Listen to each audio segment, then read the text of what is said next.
दोस्तों, इतिहास में कुछ नाम ऐसे होते हैं जो सत्ता से बड़े हो जाते हैं और कुछ मौतें ऐसी होती हैं जो सवाल छोड़ जाती है। भारत के दूसरे प्रधानमंत्री लाल बहादुर शास्त्री, एक साधारण इंसान जो असाधारण ईमानदारी का प्रतीक बने, लेकिन आज भी उनकी मृत्यु को लेकर एक सवाल देश के सामने खड़ा है। आखिर ताशकंद की उस रात वास्तव में क्या हुआ था? यह कहानी है एक नेता की, एक रहस्य की और उन सवालों की जिनके जवाब आज तक अधूरे हैं।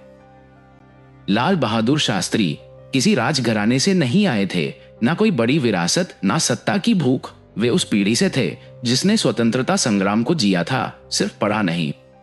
उनका जीवन सादगी का जीता जागता उदाहरण था। प्रधानमंत्री बनने के बाद भी वे वही रहे, सीधे, ईमानदार और जनता के लिए समर्पित। 1965 का भारत भूख, युद्ध और आर्थिक दबाव से जूझ रहा था। देश लड़ रहा था दो मोर्चों पर, सीमा पर दुश्मन और घर के भीतर गरीबी। ऐसे समय में शास्त्री जी ने कहा, जय जवान जय किसान। यह सिर्फ नारा नहीं था, यह नीति थी और इसी ने उन्हें बनाया जनता का प्रधानमंत्री। 1965 का भारत पाक युद्ध एक निर्णायक मोड़ पर पहुंचा। दुनिया की ताकतें युद्ध रोकना चाहती थी। सोवियत संघ की मध्यस्थता में ताशकंद में एक शांति समझौता हुआ। जनवरी 1966 शास्त्री जी पहुंचे ताशकंद। उन्होंने राष्ट्रीय हित में समझौते पर हस्ताक्षर किए, लेकिन भारत में इस समझौते को लेकर मतभेद थे। कुछ लोग संतुष्ट थे, कुछ सवाल कर रहे थे।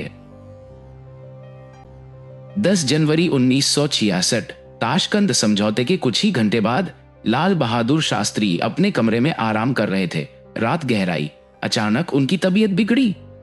कुछ ही देर में खबर आई, प्रधानमंत्री का निधन हो गया। आधिकारिक कारण बताया गया, दिल का दौरा। लेकिन यहीं से सवाल शुरू होते हैं।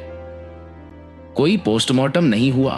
भारत जैसे देश के प्रधानमंत्री की मृत्यु पर यह अपने आप में असामान्य था। परिवार ने बाद में कहा, शरीर पर नीले निशान थे। पत्नी ने सवाल उठाए, लेकिन समय बीतता गया। फाइलें बंद रही, दस्तावेज गोपनीय रहे। देश आगे बढ़ गया, लेकिन सवाल पीछे रह गए।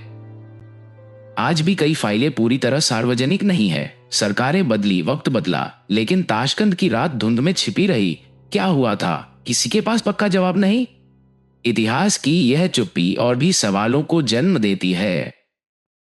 या यह सिर्फ एक स्वास्थ्य समस्या थी, या कुछ और भी? आज भी निश्चित रूप से कुछ नहीं कहा जा सकता, और यही इस कहानी की सबसे बड़ी सच्चाई है। अनिश्चितता। इतिहास हमेशा सभी जवाब नहीं देता, लेकिन सवाल पूछना हमारा अधिकार है। लाल बहादुर शास्त्री गरीबी में गए, ना आलीशान बंगला, ना विदेशी संपत्ति, लेकिन उन्होंने छोड़ी एक ऐसी विरासत जो आज भी ईमानदारी की मिसाल है। शायद इसी कारण उनकी याद आज भी हमें असहज करती है, क्योंकि वे याद दिलाते हैं कि राजनीति ईमानदार भी हो सकती है। अब सवाल आपसे है, क्या आपको लगता है कि ताशकंद की सच्चाई एक दिन सामने आएगी, या कुछ रहस्य इतिहास में हमेशा रहस्य ही रहते हैं? अपनी राय कमेंट में लिखिए। और अगर आपको लगता है कि सच जानना जरूरी है, तो इस वीडियो को जरूर साझा कीजिए।